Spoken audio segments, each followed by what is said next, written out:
Ayun no, welcome ulit mga tol dito sa ating day 12 na ating Project 30 na kung saan ay mag-push up tayo ng 100 bawat araw.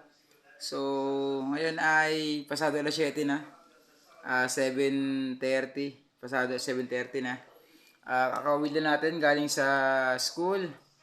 Nagsundo muna tayo from Kalayaan to Tala tapos ito na nga ngayon, sa bahay na tayo. So bago kumain, so naisipan ko muna na gawin tong ating 100 push up. Kasi kapag kumain muna ako tapos tsaka ako ng push up, parang matatagalan pa kasi kailangan ko magpahinga. So bago yung kain, which is let's say yun na yung pinaka-reward natin, gawin muna natin tong ating 100 push up. So right now, nasa kwarto namin. Dahil sa labas ay maingay, no? Maingay sa labas dahil naka-open yung TV. Tapos nandun din si Amben. Nagluluto naman si Mrs. So, para tahimik yung buhay ko dito para solo, di ba? So, nakaredy na ang ating tubig. Siyempre, ballpen tsaka papel. Ready na. So, yun, no? Isipin mo yun, no? Galing pa sa work. Tapos, ay workout pa tayo. So, kaya naman kung sa kaya. Okay. Let's start. Tayo. Dulo pa natin. Sundan natin ba? Yan. Tayo. Dito. Sasagad ko na lang to. Ang gulo ang putik yun. Ang gulo no? Yan. Bingo. Tayo.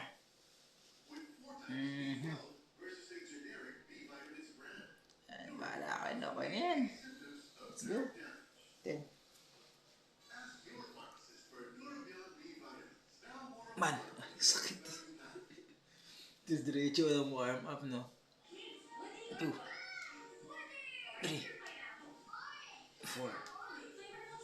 5, 6, 7, 8, 9, 10.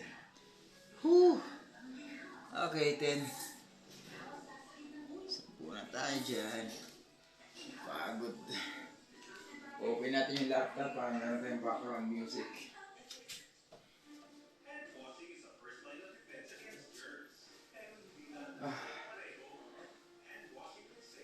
So, 10.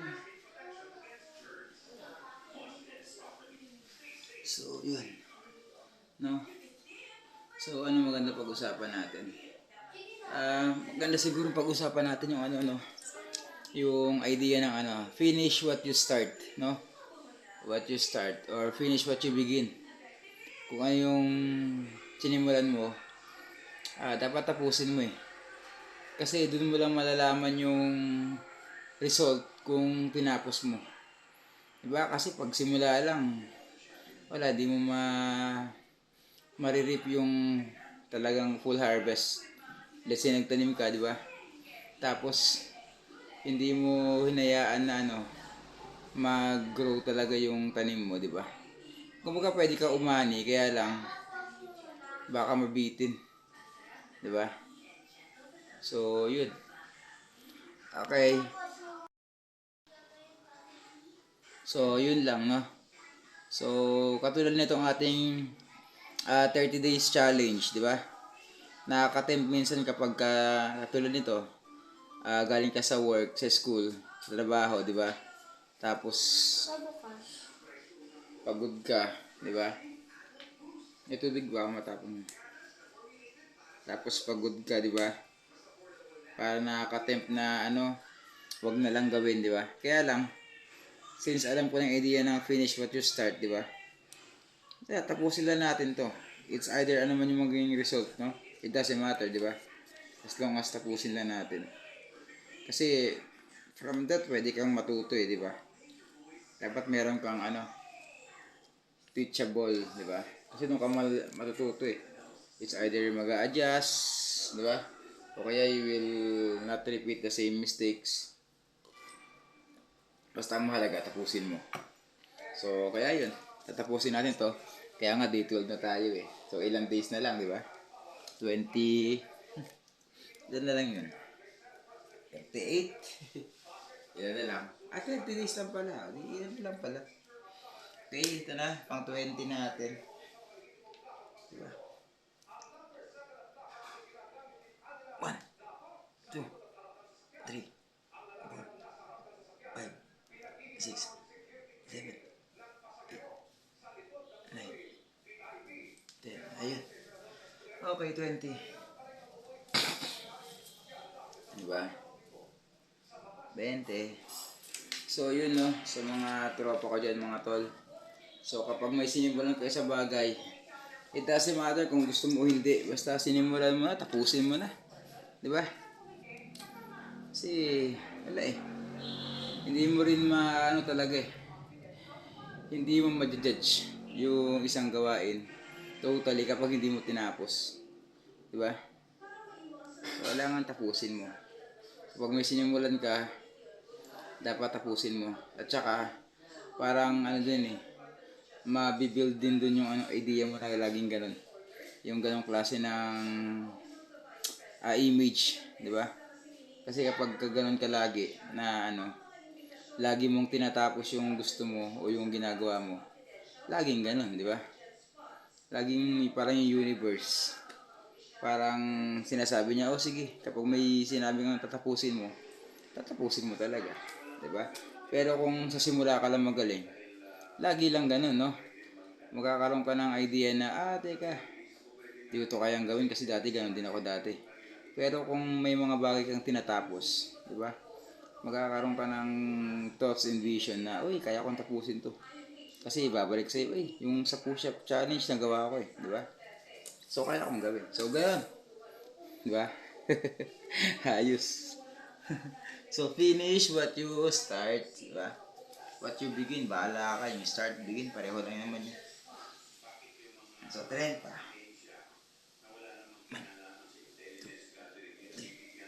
4, 5, 6, 7, 8, 9, 10, 30. No? Ay, 30.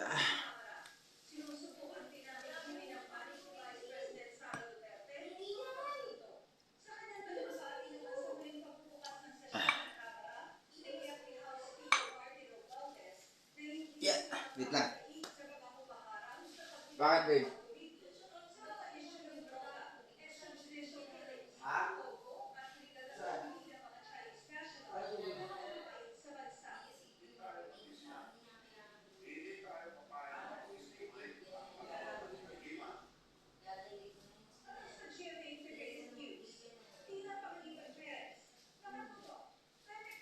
So, 30. Naka-30 na tayo. Okay, 140. 1,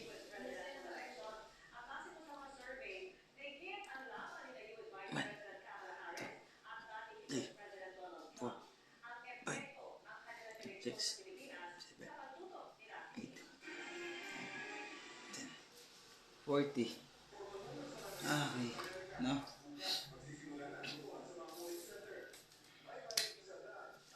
So, yun. Di ba? Ganun talaga sa buhay. Di ba? So, marami kasi mga tao na magaling. Kasama na ako dun, no? Magaling sa simula.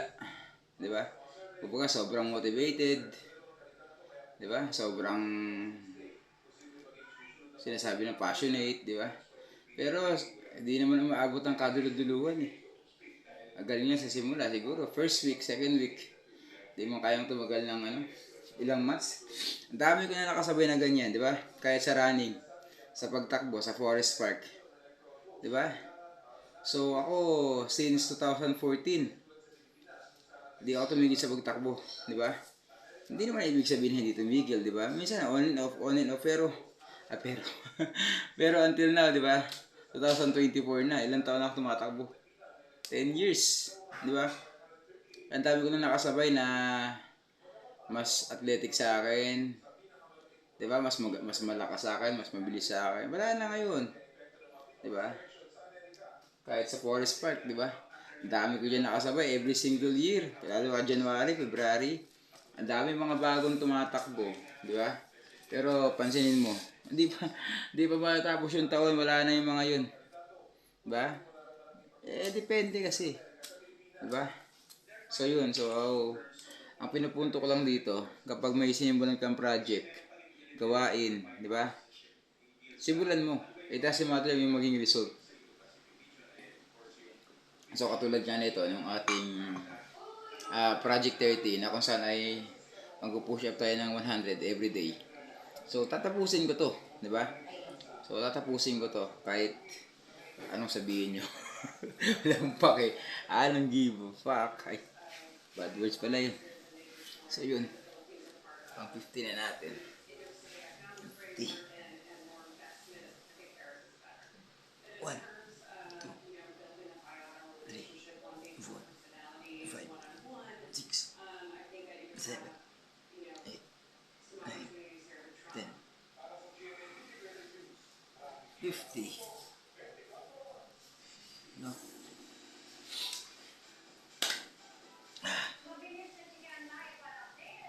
So, yun. Pag-usapan naman natin kung paano nga ba, no? Paano nga ba magawa yun, no? Yung sinasabi kong finish what you start. Paano nga ba magagawa yun? Ang ano doon, dapat paunti-unti lang. Di ba? Kung ang goal mo ay tawag dito, makatakbo ng 42 kilometers or full marathon, di ba? Bakit ko laging kinukumpara sa ganun? Kasi doon ako inclined, di ba? Yun yung mga interest ko eh. Marathon, di ba? Running, jogging, takbo, lakad. So, let's say goal mo ay matapos yung 42K. So, paunti-unti lang. Huwag mo masyadong isipin yung kaduluduluhan agad. Malulula ka doon, malulunod ka doon, di ba? So, simulan mo lang. Sabi nga nila one step foot forward ba yun, di ba? Kaya sa isang hakbang lang. As long as hindi ka tumitigil, di ba? Maaabot mo rin yun. Kasi patagalan naman sa buhay, di ba? Patagalan yan. Huwag kang ano din. Yun. Mamaya yung pangalawang tip. Unang tip, ang sabi ko, huwag mong tignan yung kaduluduluhan. Focus ka lang kung ano mayroon ka. One step, pa isa-isa, isang step, di ba? So, ganun lang. Paunti-unti lang muna. Okay? Second tip, after nito.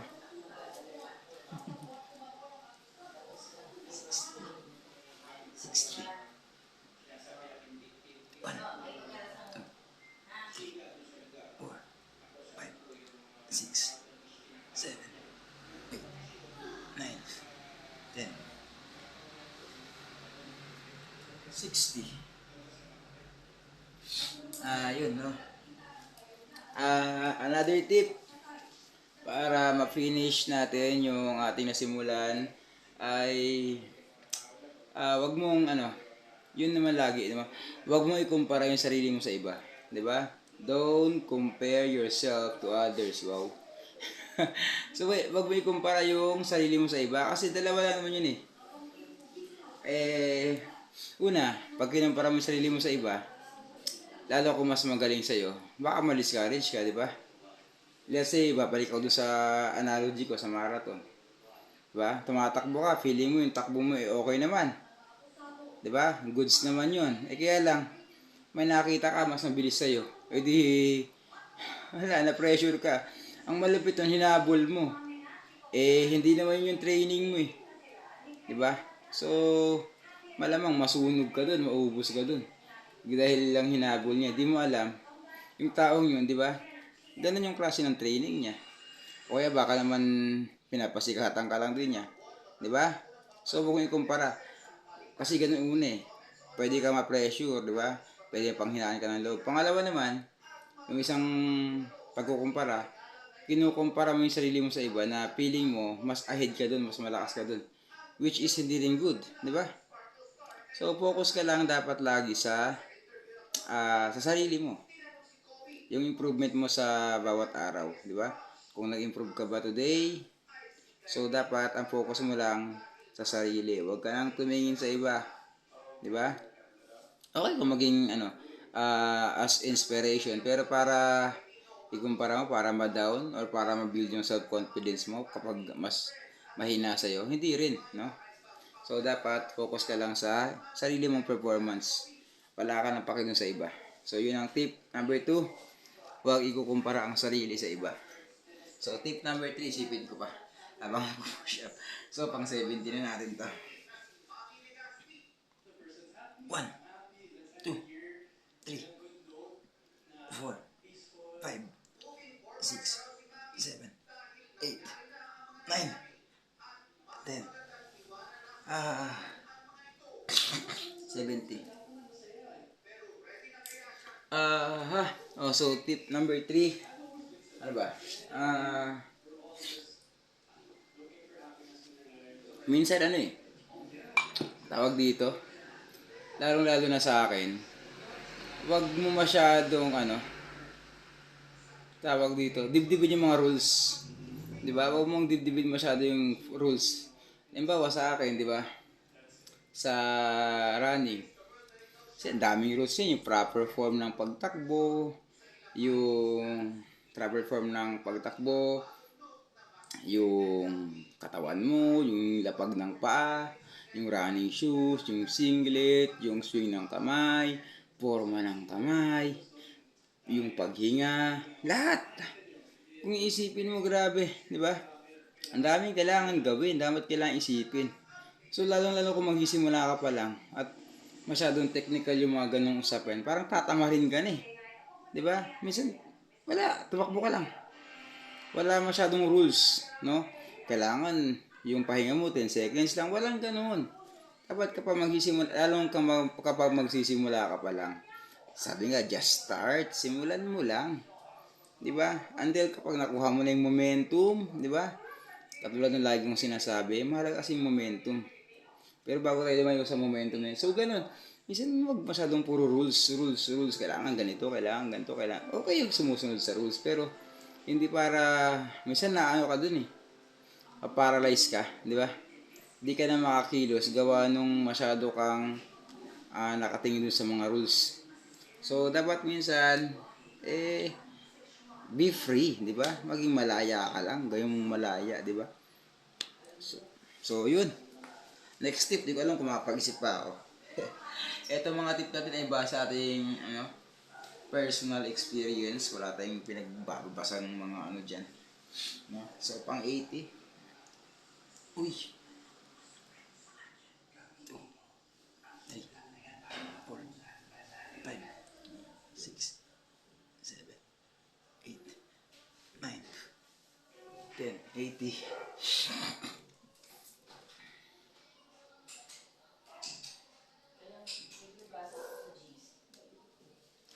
Okay, so 80. So another tip, ano ba? Finish what you begin.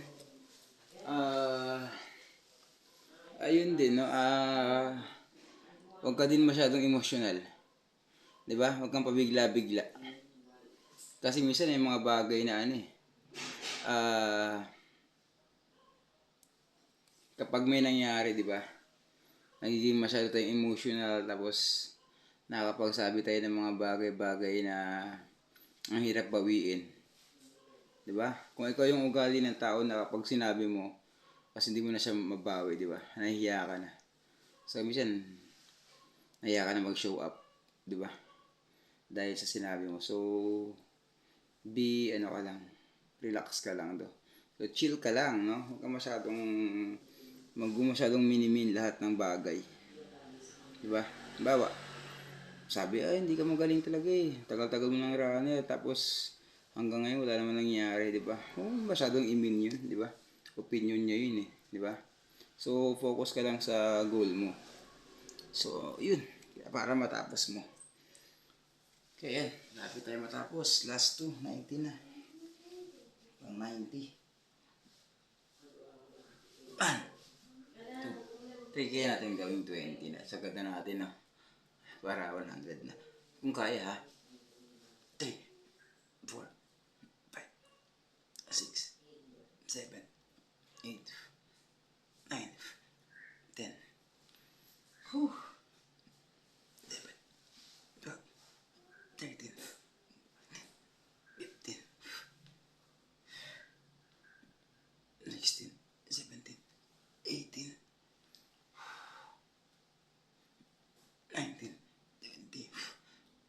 20. Yun na. So, 101.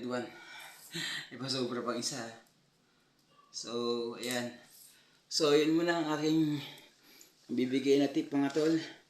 Dito sa ating day 12 ng ating Project 30 na may bonus pang motivation, di ba? So, day 12, ang idea dito ay finish what you start. So, yun muna. See you tomorrow sa ating day 13. So, ciao. Bye-bye.